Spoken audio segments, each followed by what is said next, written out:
Lembut hati, berpikir cerdas, dan berkhidmat untuk umat.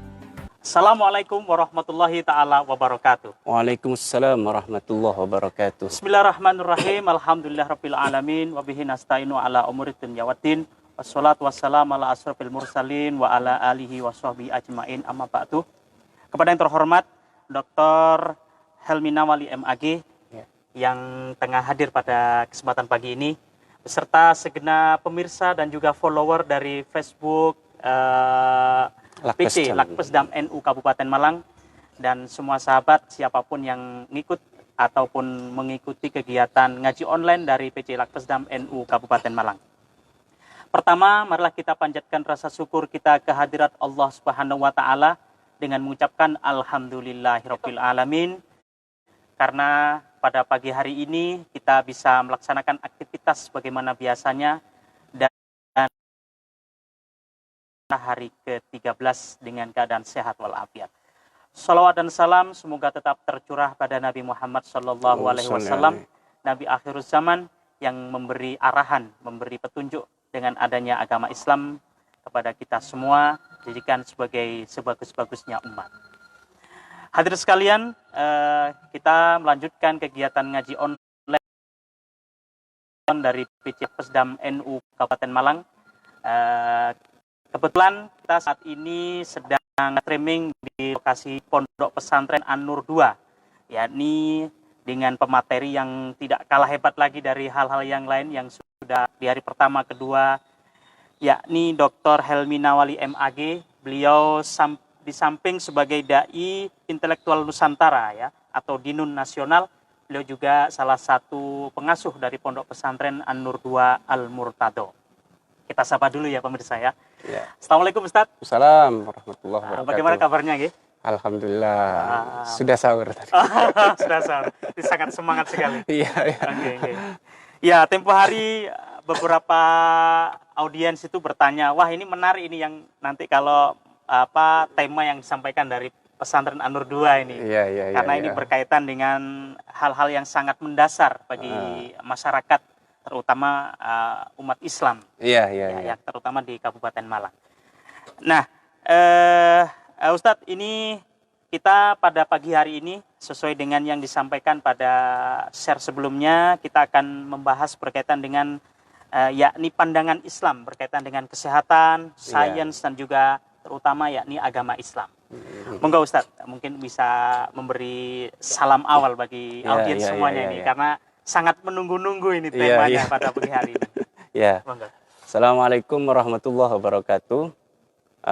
Para pemirsa dimanapun Anda berada, khususnya yang berada di Malang Raya, baik Kabupaten Malang maupun Kota Malang dan Kota Batu. Alhamdulillah di pagi hari ini kita di puasa yang ke-13 ya. Kita tetap bersemangat walaupun mungkin sebagian dari teman-teman ada yang lupa sahur. Gitu. Terutama yang belum punya istri. Wah, ini menjurus sekali nih.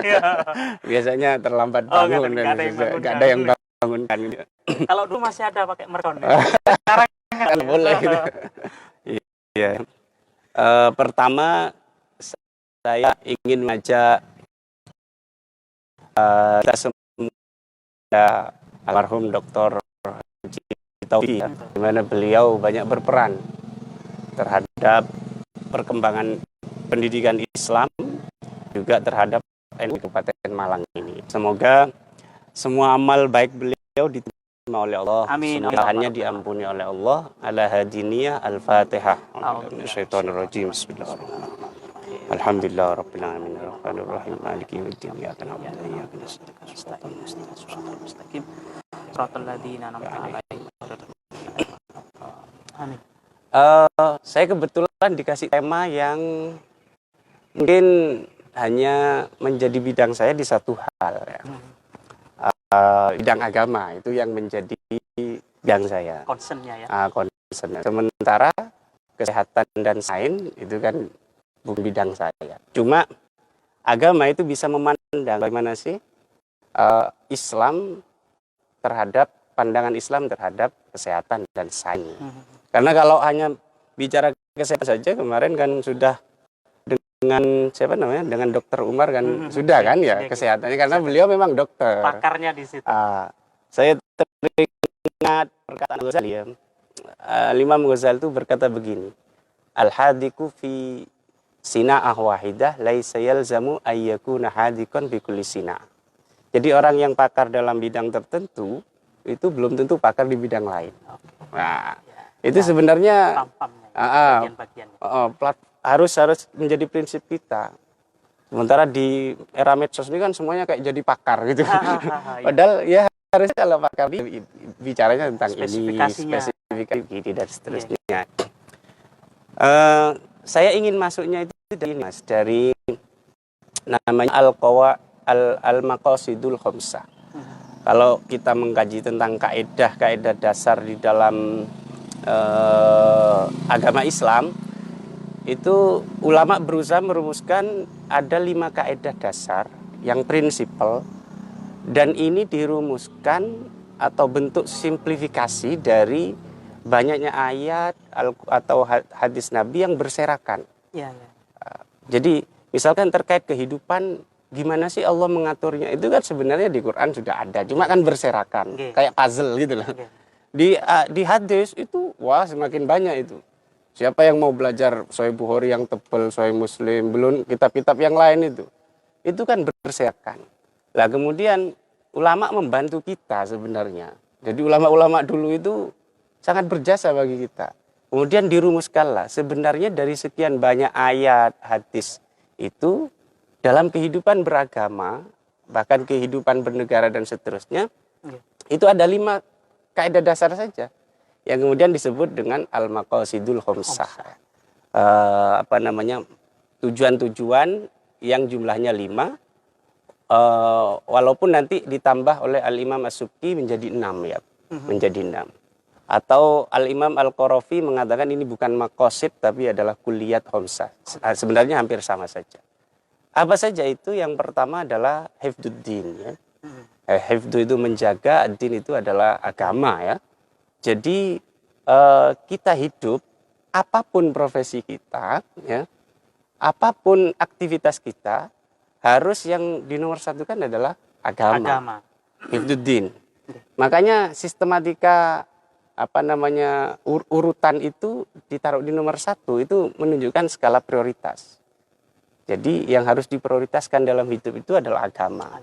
Walaupun nanti ada beberapa kasus agama itu diabaikan, termasuk terkait kesehatan. Nanti agama itu bisa diabaikan, atau di urutannya itu di keberapa gitu. Tapi dalam kondisi normal itu agama harus ditaruh di nomor 1. Yang terkait dengan hifdzuddin ini aplikasinya begini, atau bentuk nyatanya ya dalam kehidupan itu. Kemudian Allah dalam rangka untuk menjaga agama ini kemudian mewajibkan kita untuk tauhid ya, untuk beriman kepada Allah, kepada Rasul, mewajibkan kita dengan rukun Islam ya, ada 5. Itu kan dalam rangka itu menjaga agama itu tadi. Kemudian mewajibkan kita amar ma'ruf ya, kita disuruh amar ma'ruf dalam rangka menjaga agama. Lah dalam konteks tertentu nyawa seseorang itu diabaikan. Jadi saya bilang dalam konteks tertentu, takut disalahpahami. Tidak semua ya. Tidak semuanya enggak. Dalam konteks tertentu itu nyawa seorang manusia itu boleh dihilangkan atau dilenyapkan dalam rangka untuk menjaga agama. Dalam konteks apa? Dalam konteks ada orang kafir memerangi kita. Lah kalau kita ditantang perang oleh orang kafir, masa kita mundur? Diam saja. Diam saja. Kalau kata orang Madura itu apa itu? Tenembang potai mata. Tenembang potai mata, awar potai tolang. Jadi kita tidak akan mundur. Dan itu Nabi. Nabi itu kan tidak pernah ngajak perang. Tapi kalau diajak perang ya jangan mundur gitu loh. Kan orang Islam itu, orang mukmin itu seperti lebah. Kalau nggak diganggu dia tidak mengusik. Tapi ketika Anda mengganggu, Anda lari sampai ke sungai akan dikejar. Anda menyelam di sungai itu ditunggu Mas Yan. Dia mengintai, begitu Anda keluar lalu kemudian diintup itu. Sengat ya. Disengat itu tadi. Jadi dalam konteks, saya katakan dalam konteks tertentu, nyawa seseorang itu diabaikan atau dihilangkan karena dalam rangka untuk menjaga eksistensi agama itu tadi. Contohnya adalah peperangan dalam konteks perang ya. Kalau sekarang konteks damai ya tidak diperbolehkan gitu ya. Tidak diperbolehkan. Itu yang pertama. Kemudian yang kedua, lah di sini kita yang akan masuk ke kesehatan. Ya. Ada kaidah kedua itu adalah hifdun nafas. Menjaga jiwa. Nafas itu jiwa atau nyawa ya. Jadi Islam itu sangat care terhadap nyawa seseorang. Jangan sampai nyawa seseorang ini hilang tanpa ada alasan yang benar. Alasan yang dibenarkan oleh Allah Subhanahu wa taala. Lalu Allah itu sudah menciptakan kemudian kok dibunuh. Makanya itu berserakan di dalam Quran dan hadis. Misalkan ya di dalam Al-Qur'an itu wala taqtulun nafsal lati haramallahu illa bil haq. Jangan kamu membunuh seorang manusia yang diharamkan oleh Allah untuk dibunuh kecuali dengan alasan yang benar. Alasan yang benar, saya kasih contoh tadi orang murtad ya, orang yang memusuhi Islam, mengajak perang kepada itu boleh kita hilangkan gitu. Itu dalam kondisi tertentu. Islam juga mengajarkan kita untuk tidak bertarung ya. Berkelahi, duel ya. Duel itu sama Rasul. Ini mungkin logika ini mungkin saya dengan sampean dengan teman-teman yang lain juga akan sama dengan sahabat logikanya. Nabi itu sabdanya begini. Idal taqal muslimani, kalau ada dua orang muslim itu bertemu, bisaifihima, dia bawa pedang semua atau orang Madura pakai celurit ya. Sudah mau tarung itu, lalu kemudian ada yang mati kan? Ya, ada yang selamat, ada yang mati. Kemudian Nabi berkata, fal qatilu wal maqtul finnar. Yang mati, yang membunuh dan yang dibunuh itu sama-sama di neraka. Itu kan kita jadi bertanya lah, ini kok yang dibunuh kok di neraka juga, bukan yang dikorbankan gitu kan ya. Sehingga sahabat tuh nanya, hada al qatil. Ini kalau yang masuk neraka itu yang membunuh masuk akal Nabi. Fama balul maktul. Tapi kalau yang dibunuh kok jadi masuk neraka juga. Padahal itu kan korban. Apa kata Nabi? Li'annahu kana harison ala qatli sahibi. Karena orang ini walaupun dia menjadi korban, dia punya mental membunuh. Ya. Nah, kebetulan saja nasibnya yang apes gitu. Ya. Nasibnya apes. Kalau nasibnya mujur, justru dia yang akan menjadi pembunuh. Ya. Itu kan perhatian Nabi terhadap keselamatan jiwa. Keselamatan nyawa bahkan dalam aspek niat saja, niat membunuh itu sudah dikasih ganjaran neraka gitu tadi. Sudah berdosa. Sudah berdosa itu. Juga tidak boleh membunuh diri sendiri, bunuh diri. Bunuh diri. Di dalam Al-Qur'an itu dikatakan wala taqtulu anfusakum innallaha kana bikum rahima. Jangan kamu membunuh diri kamu sendiri sebab Allah itu Maha Penyayang terhadap kalian. Makanya kemudian Nabi itu tidak mau mensolati sahabat yang bunuh diri. Nah, Nabi tidak mau mensolati sahabat yang bunuh diri. Meninggalnya karena bunuh diri. Kenapa? Karena itu kesalahan gitu. Seolah dia tidak terima dengan nasibnya. Nasib yang menimpa dirinya. Itu kesalahan. Tapi kita tidak boleh kemudian begini. Kita tidak mensolati orang yang bunuh diri. Secara umum itu tidak boleh. Artinya kita harus melihat bahwa itu Nabi. Lah Nabi itu doanya dikabulkan oleh Allah. Lah bayangkan kalau misalkan ada orang sudah matinya bunuh diri, itu sudah berdosa besar. Lalu Nabi mensolati, kemudian Nabi berdoa, Allahumma firlahu, ya Allah ampun ini. Malaikat kan bingung jadinya ini. Lah ini dosa besar, tapi yang minta ampunan ini kekasihnya Allah gitu. Makanya kemudian tidak boleh Nabi itu mensolati. Lah sementara kalau kayak kita, Ustadz, Gus atau Kiai, lalu doanya tidak begitu mustajab saja ya tidak apa-apa lah menyolati orang yang mati bunuh diri. Ketimbang nanti disolati atau dirawat dengan tidak cara Islami, itu kan justru berbahaya gitu ya. Nah, kemudian Islam dalam rangka menjaga nyawa ini tadi, menjaga keselamatan jiwa, mewajibkan kita untuk makan ya. Jadi kebutuhan dasar atau kebutuhan primer itu dalam kadar minimal itu harus dipenuhi. Makan, minum, kemudian sandang, pangan, papan ya, papan. Itu dalam kadar minimal, saya katakan hanya dalam kadar minimal. Artinya kita tidak dibenarkan kemudian kemana-mana telanjang, itu kan membahayakan keselamatan jiwa gitu loh, membahayakan keselamatan jiwa. Kita juga tidak dibenarkan tuh tidur kok ngemper di mana-mana, itu ya tidak dibenarkan. Seperti keleleran. Keleleran.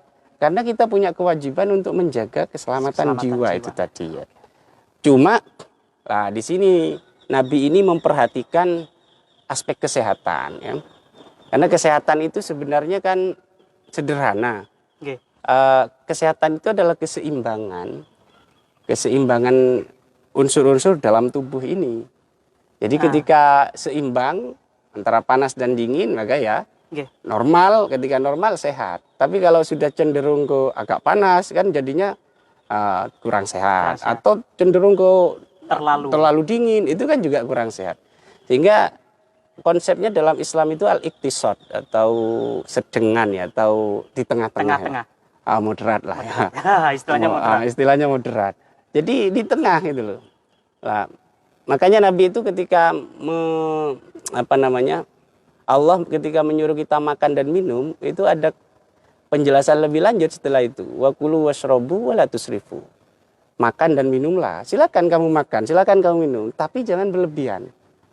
Karena ketika berlebihan itu nanti berbahaya terhadap kesehatan.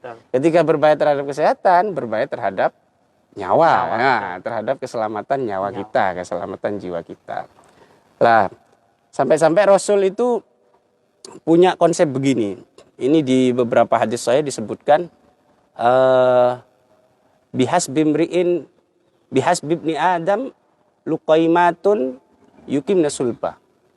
Jadi sebenarnya orang itu untuk hidup itu cukup beberapa suap. Ya, beberapa suap makan.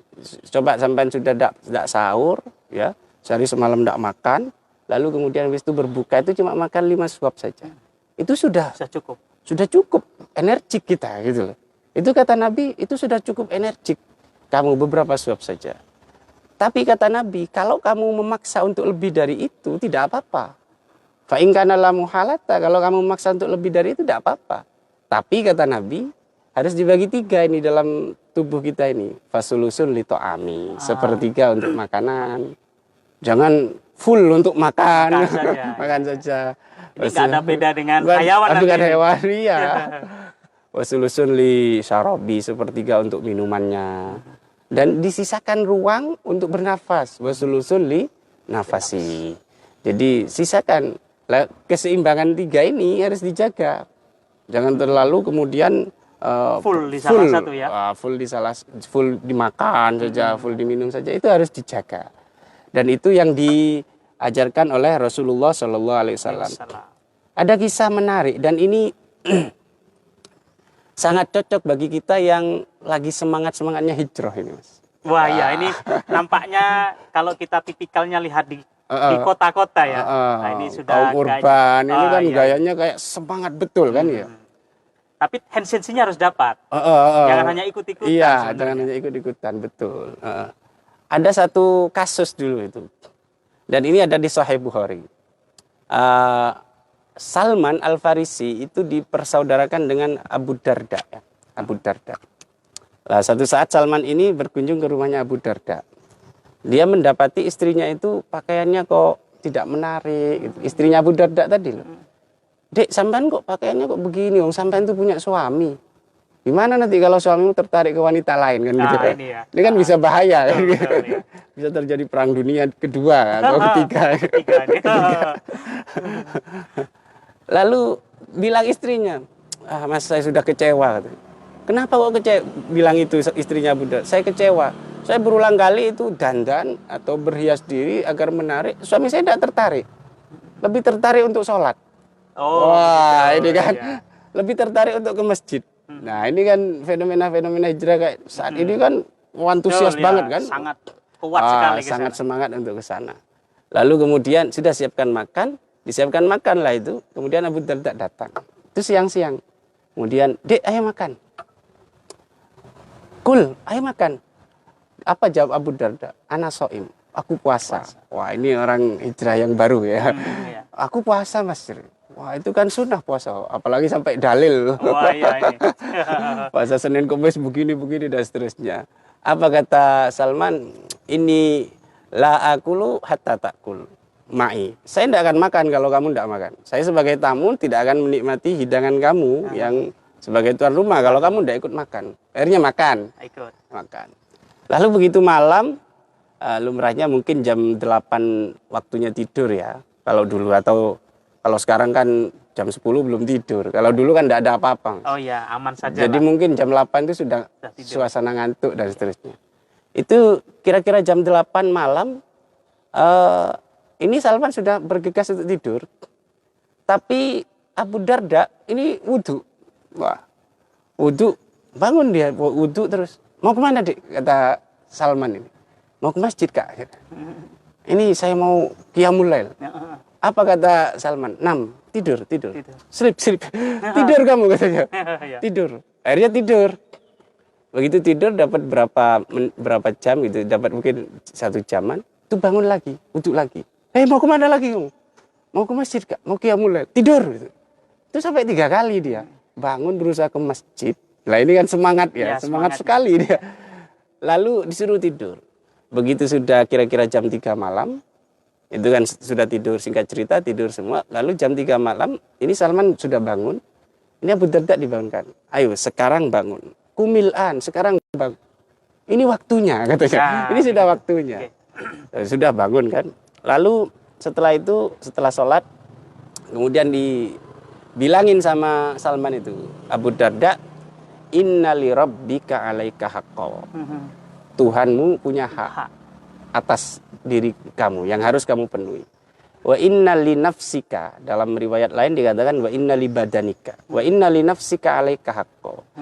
Tubuh kamu itu butuh istirahat. Ada haknya juga. Mata kamu itu capek, ada haknya. Perut kamu itu butuh untuk makan. Nah, itu ada haknya, harus kamu penuhi. Wa inna li ahlika alaika haqqo. Istri kamu itu punya hak juga yang harus kamu penuhi, harus kamu sentuh ya. Masa dibiarkan gitu? Masa dibiarkan saja? Itu punya haknya. Fa'ati kulladzi haqqin haqqo. Maka penuhi hak masing-masing, penuhi hak masing-masing. Ini Abu Darda iskal. Iskal itu apa ya? Protes dalam hati. Masa orang semangat beribadah begini kok disalahkan sama saudara saya? Akhirnya lapor ke Nabi. Ya, kebetulan masih ada Nabi itu. Lapor ke Nabi, Nabi saya ditegur sama siapa? Salman. Karena begini. Apa kata Nabi? Shadaqo Salman. Justru yang benar Salman, bukan kamu, katanya. Nah ini loh, Islam mengajarkan kita itu ya sedengan. Atau apa ya, jangan berlebihan lah. Walaupun dalam beribadah, semua harus dipenuhi haknya. Istri kita, keluarga kita, anak kita, dia harus dipenuhi. Tuhan kita juga harus dipenuhi. Itu yang terkait dengan makanan tadi ya. Lalu di antara aspek yang masuk dalam hifdu an-nafas tadi, menjaga jiwa, adalah perhatian Islam terhadap kebersihan. Ya. Walaupun ada kalimat yang an-nadhafatu minal iman, yang itu masih diperdebatkan itu hadis apa enggak ya. Makanya tidak saya mengutip itulah ya. Cuma ada beberapa bukti di dalam literatur Islam itu yang menunjukkan bahwa Islam itu concern terhadap kesehatan, kebersihan dalam rangka menjaga kesehatan nanti ya.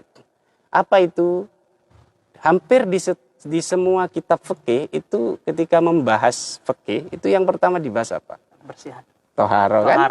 Kebersihan atau kesucian. Itu menunjukkan bahwa Islam itu sangat care terhadap kesehatan atau kebersihan. Seseorang itu. Walaupun nanti ada beberapa contoh kitab yang tidak dimulai dengan toharo. Misalkan kayak Muwatta'nya Imam Malik itu dimulai dengan bahas waktu. Jadi kalau yang lain bahas dengan toharo, Imam Malik itu bahasnya dulu dengan waktu dulu. Karena waktu itu yang paling penting. Kalau yang toharo yang paling penting. Di situ kemudian kita diajarkan tentang bagaimana istinja. Orang itu kalau habis BAB, pipis itu ya harus istinja. Itu kan dalam rangka menjaga kebersihan, ujung-ujungnya adalah kesehatan. Ujung-ujungnya adalah hifdun nafs tadi, menjaga nyawa gitu. Coba bayangkan ada orang dia tiap hari BAB tidak pernah cawi. Nah ini diare bisa muncul. Kuman, macam-macam. Bakterinya itu banyak sekali. Dan itu tidak perlu kita belajar di kedokteran sebenarnya. Ya, betul. Secara akal sehat saja itu sudah tidak pas gitu loh, sudah tidak pas. Lawang rumah saja yang tiap hari yang kotor dan tidak dibersihkan setiap hari itu jadinya secara kelihatannya sudah gak enak itu. Apalagi ini kotoran yang bau kayak gitu. Itu kan harus diperhatikan betul. Lalu Nabi mengajarkan kita yang terkait kebersihan ini untuk menutup makanan. Dan ini mungkin sering kita abaikan ya. Menutup makanan itu hampir diabaikan oleh umat Islam, oleh kita ya. Padahal yang ada di atas meja begitu. Sebenarnya ini tidak perlu kita punya alasan medis. Kita kan cenderungnya kalau medis itu bilang begini kita baru yakin. Iya kan? Ya, betul. Kayak misalkan Nabi melarang kita minum sambil berdiri. Ya. Itu kita tahu hadis Nabi, kita enjoy saja kok. Iya kan? Tapi begitu ada riset dari penelitian, dari kedokteran, bahwa kalau kita itu minum berdiri terus, itu tidak difilter, nanti bisa gagal ginjal dan seterusnya. Kita takut kan jadinya. Bukan karena sebab bukan dari karena Nabi sabda ini. Nabi, tapi sabdanya dokter. Nah, cenderungnya kita begitu. Termasuk dalam aspek menutup makanan minuman itu, kalau kedokteran sudah bilang, ini kalau tidak ditutup nanti bakteri begini masuk. Wah, itu baru percaya kita. Padahal Nabi itu bersabda, ghatul ina, kalau ada wadah makanan tutup. Wa aksul asiko, wa akusiko. Dan dulu itu minuman itu pakai yang dari kulit hewan itu ya, yang kayak di film-film lama, kantong gitu. Itu kata Nabi aku itu diikat artinya ditutup. Artinya ditutup. Makanya kalau di dalam kalau kita tidak punya tutup, itu sebenarnya kalau minuman itu ya ditutup dengan pulpen begini. Yang penting ada tutupnya gitu. Yang penting ada tutupnya. Itu dalam rangka apa? Itu tadi aspek pencegahan, jangan sampai kemudian makanan minuman itu dimasuki kuman, bakteri. Upaya preventif. Upaya preventif dari Nabi agar kesehatan itu terjaga, kemudian keselamatan jiwa itu terjaga. Lalu yang berikutnya, ketika orang itu sudah sakit, apa yang harus dilakukan? Apakah Islam kemudian melarang kita untuk berobat? Tidak. Dulu di beberapa literatur ya, di hadis-hadis itu disampaikan, dulu itu ada sahabat sakit, dia diam, pasrah. Sakit saya, ya sudahlah, kalau waktunya mati ya mati. Pasrah saja ya? Pasrah sama takdir. Wah, ini. Pasrah sama takdir. Kalau waktunya mati ya mati, kalau waktunya sembuh ya sembuh. Apa kata Nabi kemudian? Orang yang nggak berikhtiar. Nggak berikhtiar. Apa kata Nabi? Ya ibadallah tadawau. Wahai hamba Allah, tadawaw, berobat kamu. Fa innallaha lam yada' da'an illa wada'alahu sifaan. Karena Nabi itu karena Allah tidak menurunkan satu penyakit kecuali Allah juga menurunkan obatnya. Jadi kita dalam masa ini ya, pandemi COVID-19 ini, kita tetap yakin bagaimanapun ini ya memang sudah takdir Allah adanya virus ini. Dan kita yakin sebagaimana sabda Nabi akan ketemu obatnya. Lah cuma ini tidak tahu obatnya nanti Juni atau akhir tahun, kan masih banyak prediksi, apa ada yang September, apa banyak lah ya. Tapi kita tetap berdoa semoga cepat lah. Kasihan. Banyak orang yang terimbas secara ekonomi ya, secara sosial, pendidikan itu kan banyak terimbas. Jadi itu, kecuali iladan wahidan kata Nabi, kecuali satu penyakit tidak bisa diobati. Ini bukan penyakit AIDS sebenarnya, bukan penyakit yang virus corona. Ini bukan. Apa kata Nabi? Sahabat bertanya, wa ma huwa ya Rasulullah, apa itu yang tidak bisa diobati Rasul? Al-haram, penyakit tua. Wah ini semua akan mengalami ini. Iya mengalami, dan kalau sudah tua tidak bisa diobati jadi muda lagi kan, tidak bisa. Jadi kita yakin selain penyakit tua itu bisa diobati sebagaimana sabda Nabi Muhammad SAW. Lalu yang berikutnya adalah kalau dalam literatur itu dikatakan al-hijru as-sihi. Al-hijru as-sihi itu kalau mungkin istilahnya sekarang PSBB. Nabi menganjurkan PSBB atau menganjurkan lockdown. Ya, bahasa kerennya lockdown. Menganjurkan lockdown. Iya. Kapan itu? Lah, ini kemudian kan banyak cerita. Ini kan banyak beredar sekarang ini kan. Iya. Kasus yang menimpa siapa? Sayyidina Umar, ya. Dan Abu Ubaidah al-Jarrah itu ya, yang di Syam. Yang bepergian ini. Nah, Sayyidina Umar dan rombongannya hendak pergi ke Syam. Syam itu dulu ada 4 bagian negara yang masuk ke Syam ya. Di antaranya adalah Palestina. Ya. Palestina itu dulu Syam. Lalu begitu mau masuk ke sana, itu dicegat oleh oleh tentara yang lain, dikatakan jangan masuk ke sana, Khalifah. Itu ada wabah, namanya amwas. Ya. Kalau sekarang corona. Saya tidak tahu corona itu asal usulnya dari mana ya. Ya. Apa dari Iqra itu, buku Iqra yang corona itu. Yang sempat viral itu ya. Yang sempat viral. Apa dari Iqra itu tidak tahu. Kalau amwas itu jelas dia taun atau wabah yang berasal dari daerah Amwas. Amwas itu satu daerah di dekat Baitul Maqdis, ada di Palestina sekarang ya. Namanya Amwas. Jadi ini virus yang Amwas ini membawa nama daerahnya gitu loh, karena munculnya di daerah. Ini kok yang corona nggak dinamakan Wuhan gitu. Karena berawal dari Wuhan gitu loh. Lalu itu terjadi perdebatan Sayyidina Umar antara sahabat-sahabat itu, sahabat Muhajir dan Ansor. Ada yang mengatakan, sudah masa kita takut mati?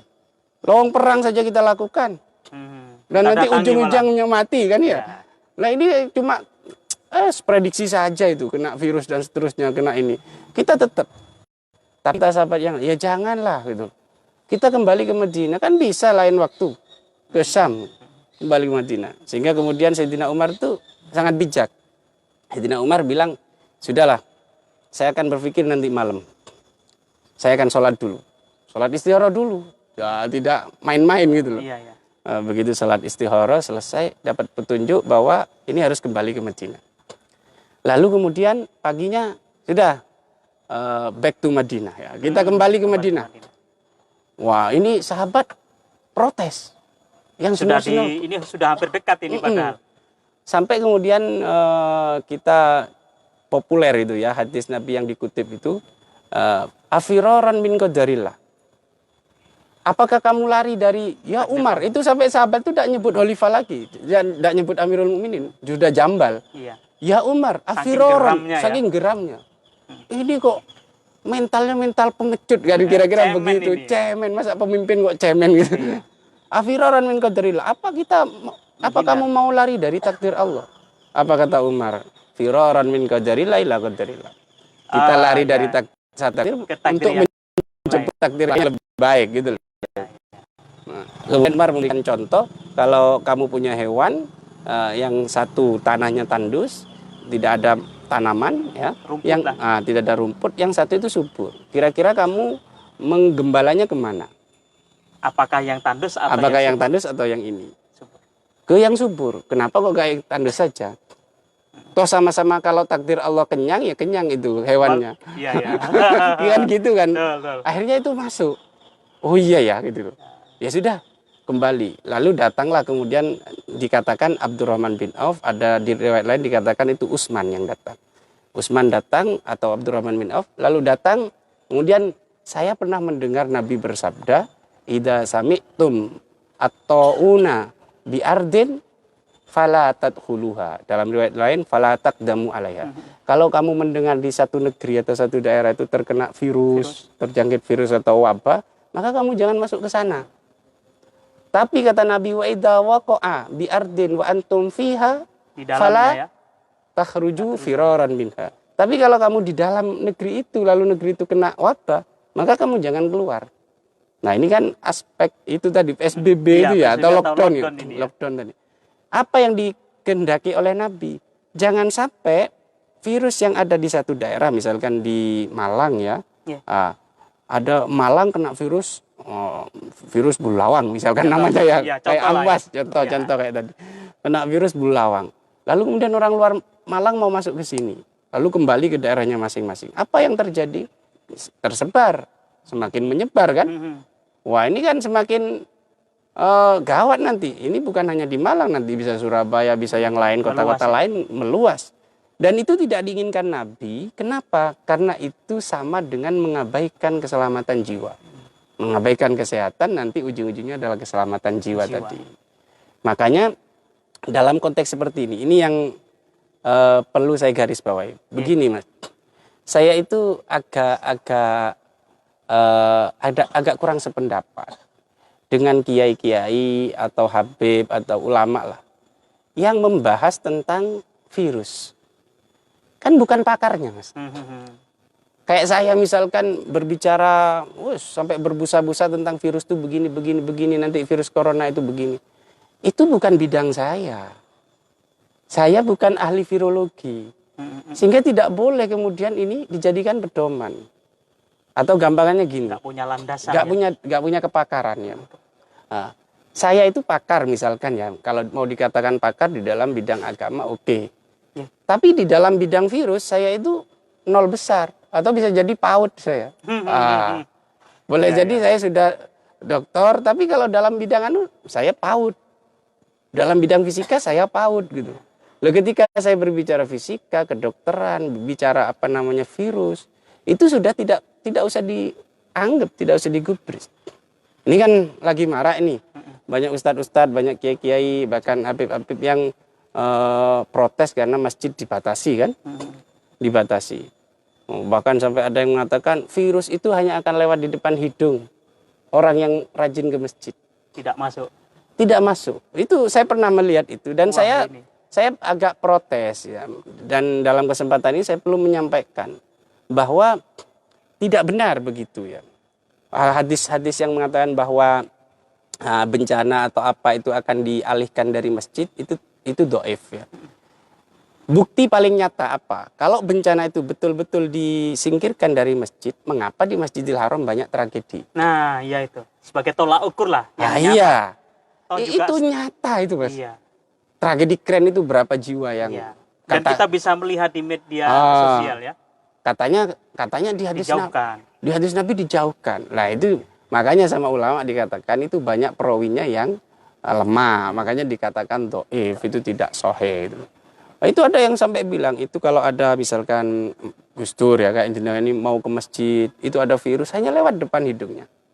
Nanti terus dia ada orang yang tidak sholat, langsung kena yang tidak sholat. Nah ini menurut saya kurang baik.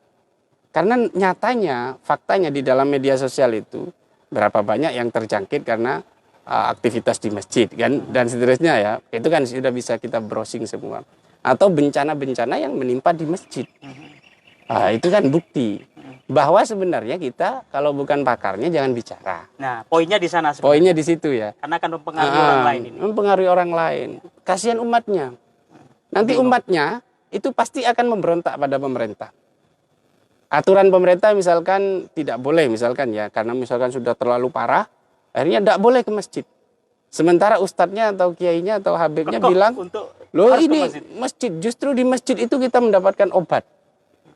Lah ini yang nanti akan menyebabkan rakyat itu menentang ulil amri.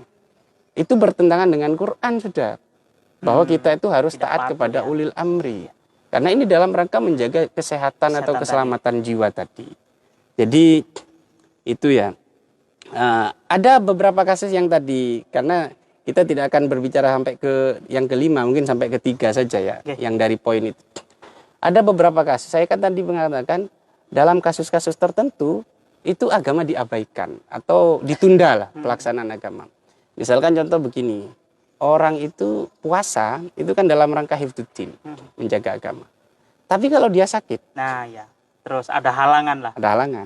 Kalau dia sakit gimana? Ya jangan puasa. Bahkan tidak sakit pun kalau dia dalam musafir, melakukan perjalanan, itu boleh tidak puasa.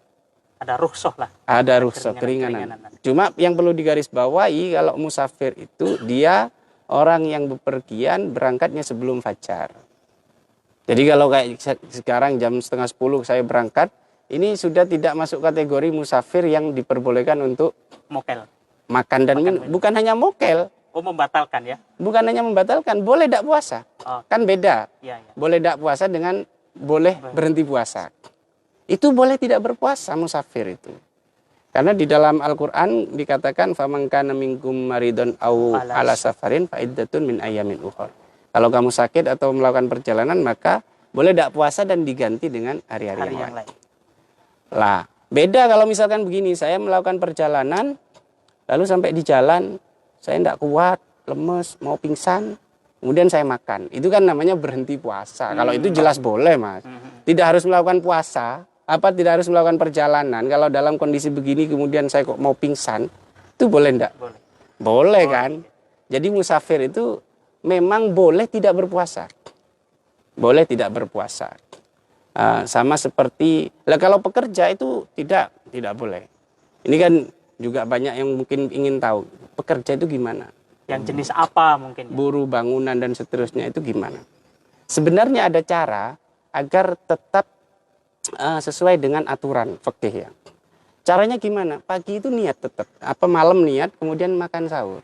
Jadi memang bersengaja untuk puasa sebagai rutinitas biasa. Lalu bekerja sampai jam 10 dia masih kuat, dia tetap terus.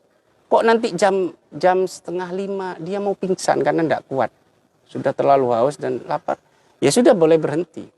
Jadi kalau pekerja itu boleh berhenti puasa, bukan boleh tidak berpuasa. Itu lain gitu loh. Kan kebanyakan langsung tidak berpuasa dari awal. Kalau boleh berangkat sarapan dulu, ngopi dulu, rokokan dulu itu. Lah itu yang tidak diperkenankan gitu ya. Iya. Ini menarik ini. Iya. Iya. Ini waktunya masih toh? Masih ada. Masih ada, Ustaz. Oke, lalu itu tadi ya. Kemudian contoh lagi, orang itu wudhu itu kan pakai air ya, wudhu pakai air. Dalam rangka apa wudhu itu? Nanti untuk melakukan sholat. Jadi wudhu itu dalam rangka hifdzuddin, menjaga keberlangsungan agama itu tadi. Tapi dalam kondisi tertentu wudhu boleh diabaikan dan diganti dengan tayamum, ya kan? Diganti dengan tayamum. Itu di Qur'annya wa in kuntum marda wala safarin aw jahadum minkum minal ghaiti aw lamastumun nisa fatayammam falam tajidu man fatayammam sha'idan thayyiban. Ya.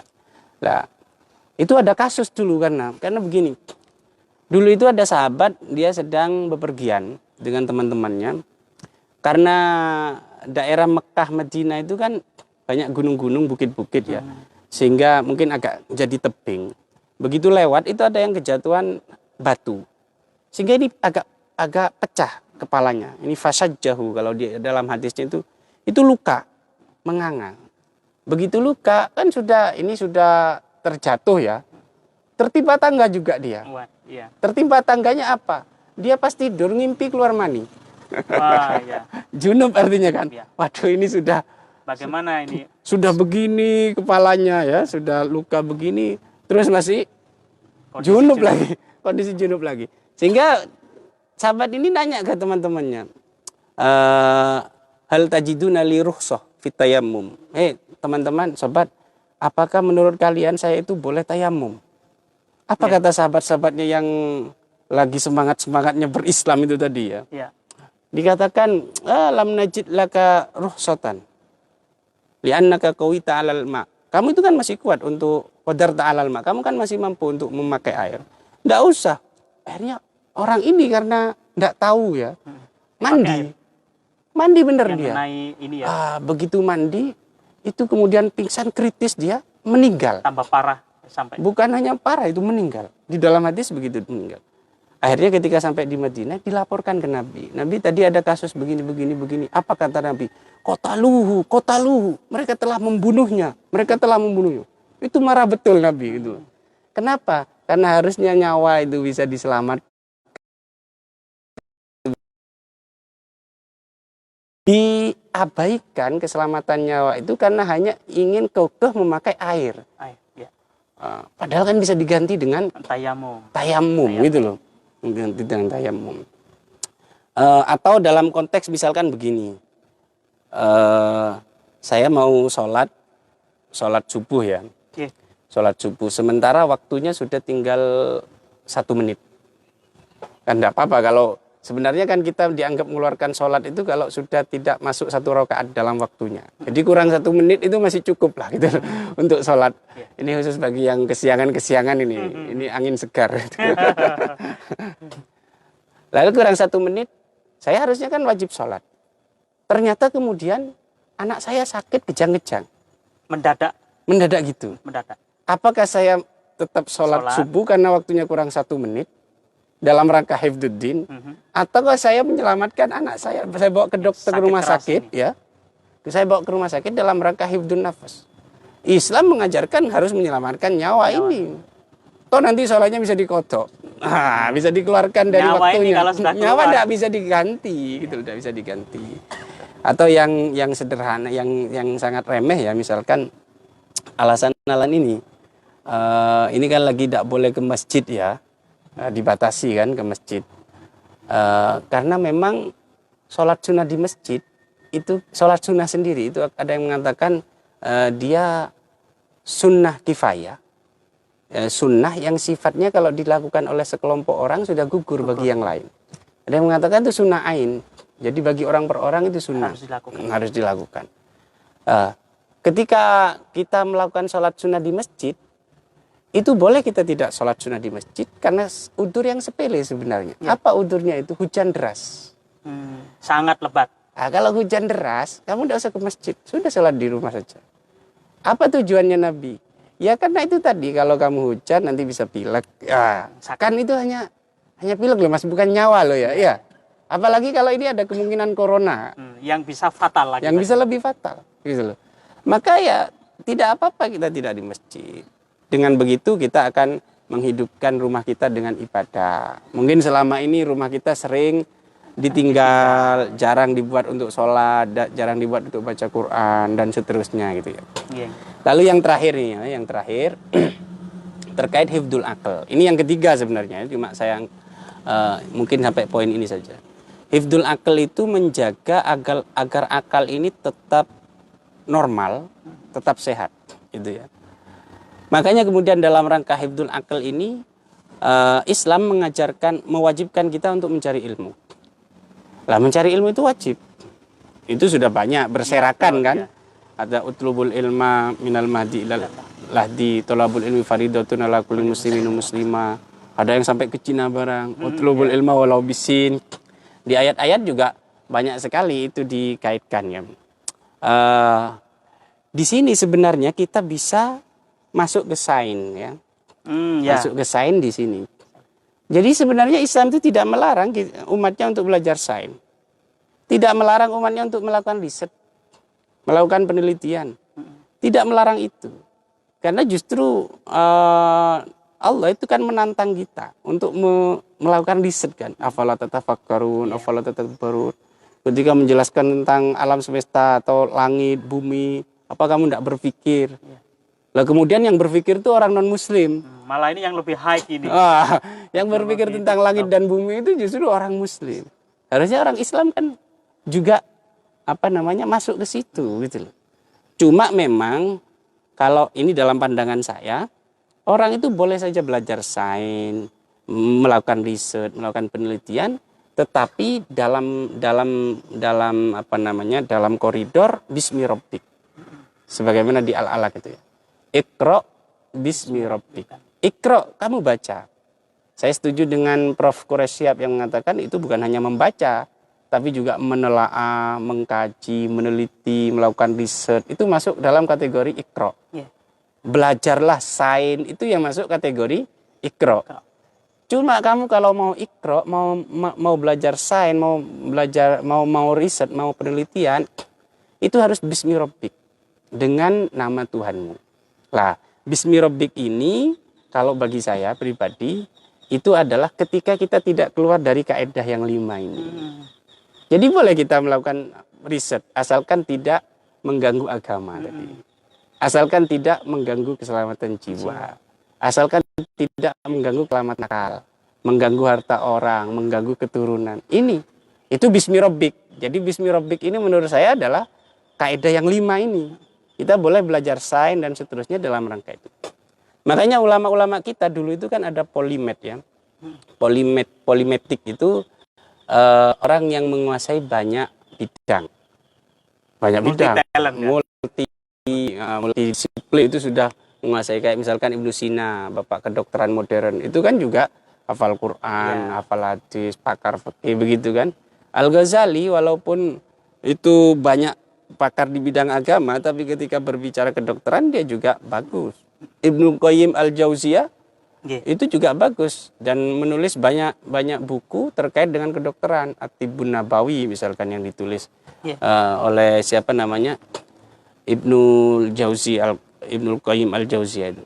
Jadi dulu itu kita pernah jaya di dalam bidang sains, masa keemasan.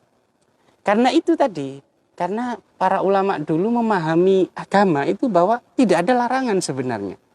Tapi kemudian ketika kebablasan, orang itu belajar filsafat dan seterusnya sampai kemudian mengingkari adanya Tuhan misalkan ya, atau meyakini bahwa dunia ini hanya ini, tidak ada kebangkitan seterusnya, itu kan sudah tidak bismi rabbik jadinya gitu loh. Melebihi batas. Sudah melewati batas. Kemudian sudahlah, menisan atau sekali orang Islam itu tidak usah belajar ini kan gitu toh, daripada menghilangkan yang utama. Makanya sekarang ini pesantren di antaranya dengan ada sekolah vokasi. Betul. Itu sangat baik. Inovasi ini. Jadi keagamaannya diisi di pesantrennya, vokasinya atau ke skillnya itu diisi, atau bidang sainsnya itu diisi di sekolah ini, sekolah-sekolah vokasi atau mungkin sekolah teknik atau sekolah-sekolah umum secara formal, secara umum itu kan mengajarkan tentang sains juga. Itu yang perlu dianu. Ini yang menarik lagi ini Mas. Jadi pengamatan saya di kalangan pesantren itu justru bukan hanya di bidang sains yang tidak mau.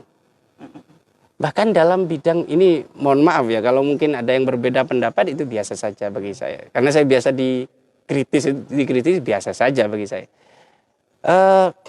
Pesantren itu sekarang kualitas keilmuan agamanya semakin menurun. Itu harus diakui semua. Mengapa?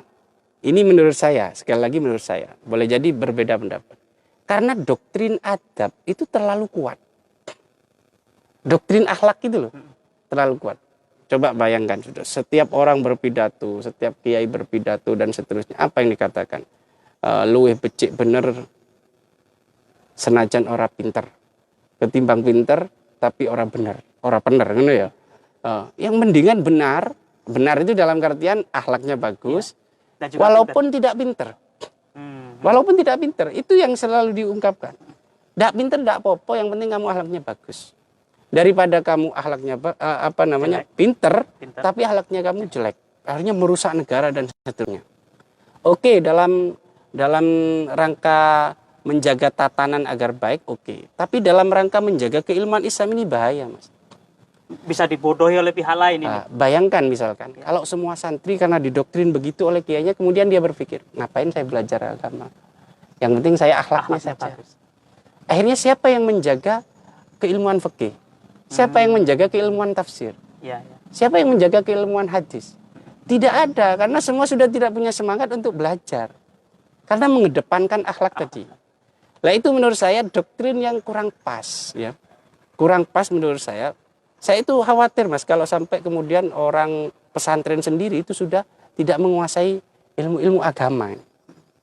Makanya saya itu salut pada siapa Gus Bah itu ya.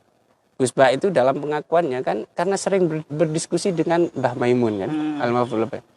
Itu yang harus Jadi bukan persoalan ini tidak sopan, masa kok kiainya kok berdebat. Lah kan Gus Bah itu sering bilang bahwa beliau itu sering ke dalamnya Mbah Maimun kemudian diskusi berdua dengan Mbah Maimun. Diskusi itu kan dalam artian bisa protes kan.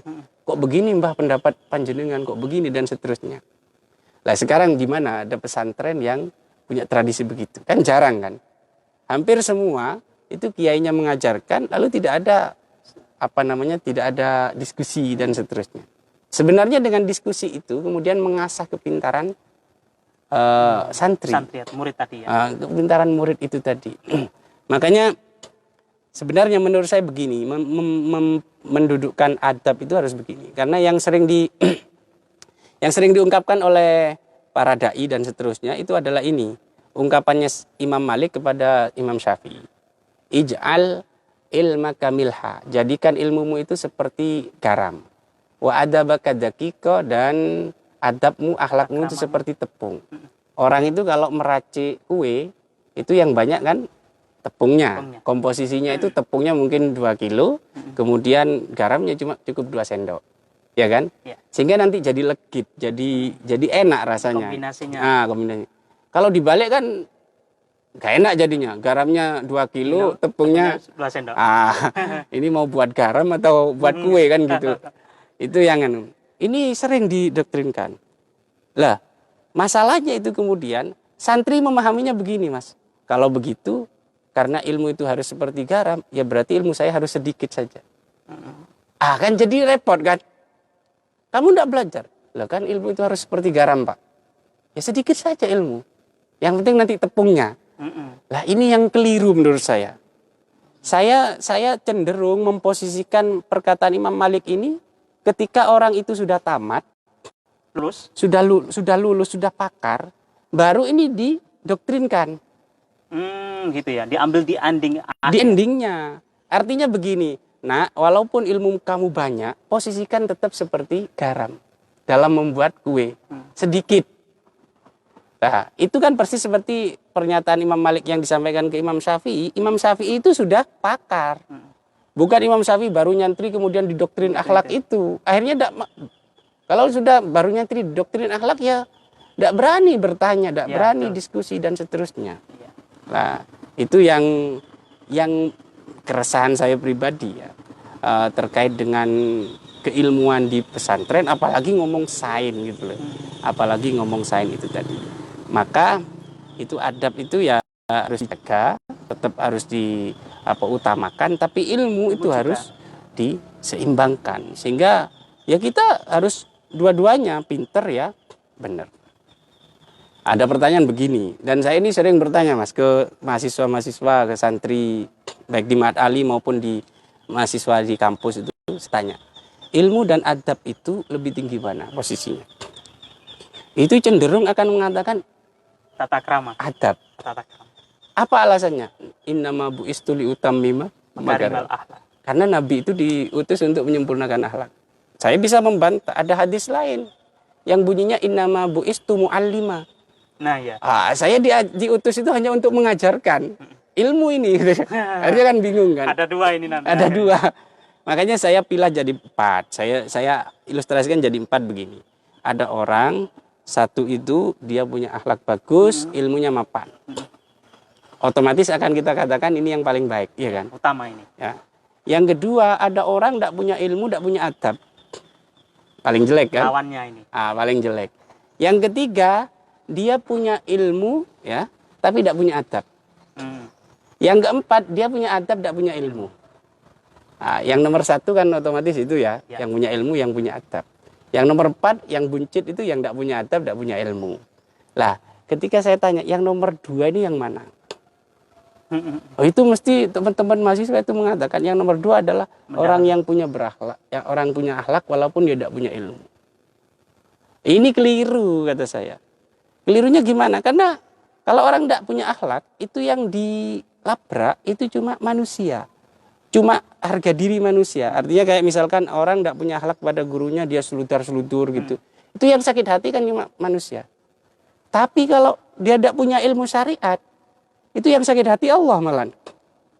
Ayo, misalkan ada orang ya, dia tidak tahu bahwa saudari istrinya itu tidak boleh dinikahi dalam waktu yang bersamaan. Akhirnya dia poligami, kakak adik dinikahi semua. Secara syariat ya nanti. Secara syariat itu salah. Ya. Tapi dia tidak tahu ilmunya, adabnya bagus. Ini bahaya mana sebenarnya?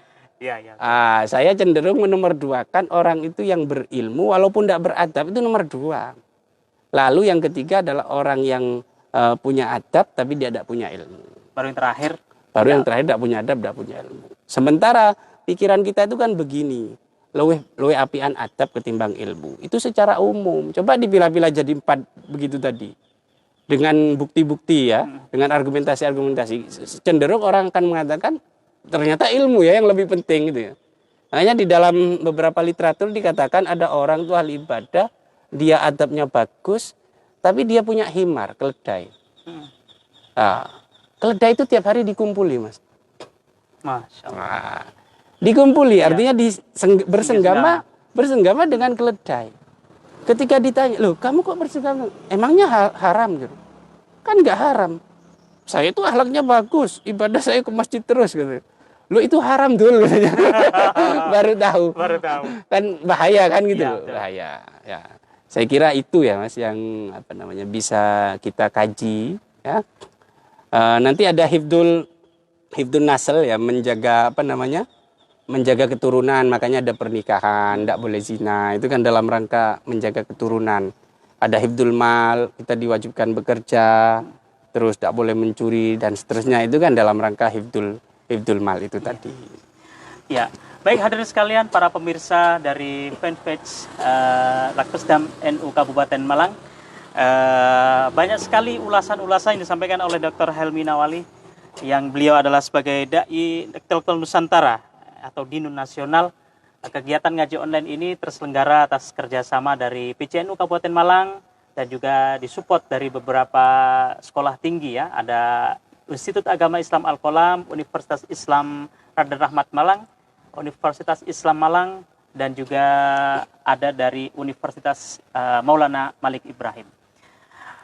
Kegiatan ngaji online ini memberi tambahan wejangan bagi kita untuk terus menelaah menjadi warga atau umat yang terus berbenah ya, berbaik untuk menambah wawasan kita.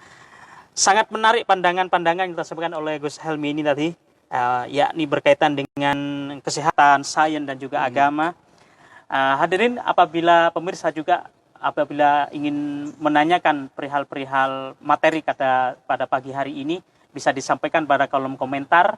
Nanti akan di-replay oleh tim dari Lakpesdam, hal apa, jawaban apa yang akan diberikan yang terbaik. Yeah. Baik Ustadz, untuk poin terakhir ya, poin clue-nya yang kita bahas pada pagi ini, supaya mungkin ada beberapa peserta yang baru bergabung ya. Monggo silakan. Jadi Islam itu sangat care terhadap kesehatan, keselamatan jiwa, juga sangat peduli terhadap keilmuan ya. Makanya itu harus tetap kita jaga, utamanya dalam kondisi pandemi kayak begini. Semua harus bergandengan tangan. Jangan saling menyalahkan lah ya. Kalau saling menyalahkan itu tidak selesai. Tidak ada habis-habisnya. Tidak habis-habisnya. Menyalahkan bagaimana sembako dan seterusnya. Bagi saya. Dan itu saya lakukan, dan pesantren di sini An-Nur 2 itu melakukan. Kita itu bertahap Mas, melakukan sumbangan ke tetangga. Yang terdampak ya? Yang terdampak. Karena bagaimana semua itu kan terdampak. Jadi saya secara pribadi, karena saya punya beberapa usaha, jadi saya 2 kali melakukan itu. Memang kita bertahap, karena melihat ini situasi ini nanti. Pondok kemarin baru tahap pertama, itu memberikan ke 200 KK ya. 200 di sekitar pondok pesantren An-Nur 2. Bayangkan kalau misalkan semua orang yang kaya atau yang mampu perhatian sama tetangganya. Ya. Itu tidak akan ada yang kekurangan nanti. Negara tidak akan ambruk. Tidak perlu mengharapkan bantuan dari pemerintah dan seterusnya. Sebenarnya tidak perlu. Yang birokrasinya. Cukup yang kaya-kaya itu. Yuk sekarang. Kamu kan sudah dikasih kekayaan yang melimpah oleh Allah. Ya sudah, sekarang berbagi. Waktunya berbagi. Jadi di dalam rangka itu, di samping menjaga kesehatan, kita juga harus saling bergandengan tangan itu tadi ya. Bergandengan tangan, dan kita tetap berdoa ya.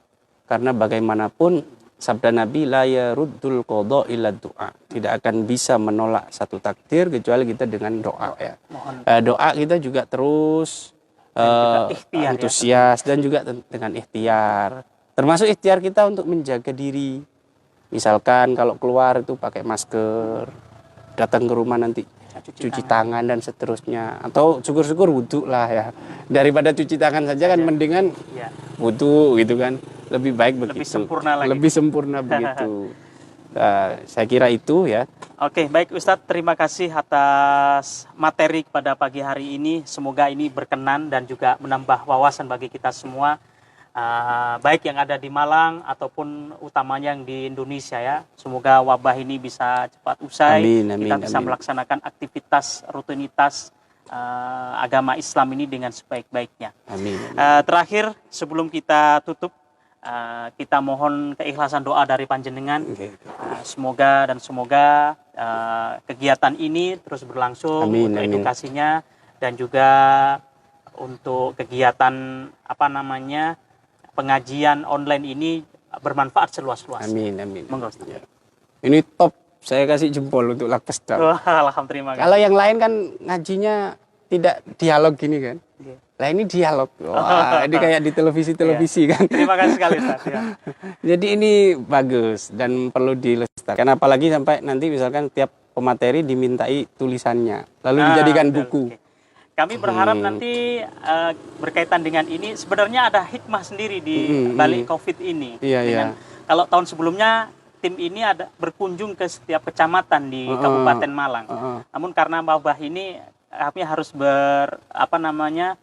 membuat inovasi menggunakan media online. Ternyata tempo hari disepakati juga ini akan dilanjutkan dengan pengajian dan kajian-kajian setelah Idul Fitri. Iya. Doanya saja semoga berkah. Iya, amin. Al-Fatihah. Bismillahirrahmanirrahim. Alhamdulillahirabbil alamin arrahmanir rahim maliki yaumiddin. Bismillahirrahmanirrahim. Alhamdulillahirabbil alamin. Hamdan yafi ni'amahu yukafi mazida. Rabbana lakal hamdu kama yanbaghi li jalali wajhika wa 'azimi sultan.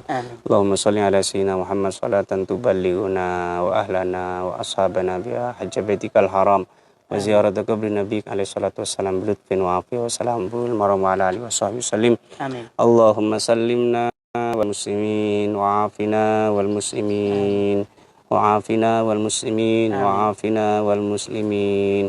Allahumma adfa'anna al-ghala wal waba wat ta'un wal jinna wal zil wal mihan wa su'al fitan ma dhahara minha wa ma batan an baladina hadha khassah wa an sa'ir biladil muslimin amah ya rabbal alamin. Allahumma 'allimna ma yanfa'una wa anfa'na bima 'allamtana warzuqna ilma wa sallallahu ala sayyidina Muhammad wa ala alihi wa sahbihi wasallam. Alhamdulillah rabbil alamin. Al-Fatihah. Baik hadirin semua, para pemirsa, kami sampaikan terima kasih dan juga Pak Dr. Helmi Nawali dia selaku dai intelektual Nusantara atau Dinun nasional juga salah satu pengasuh Pondok Pesantren An-Nur II Al-Murtadha.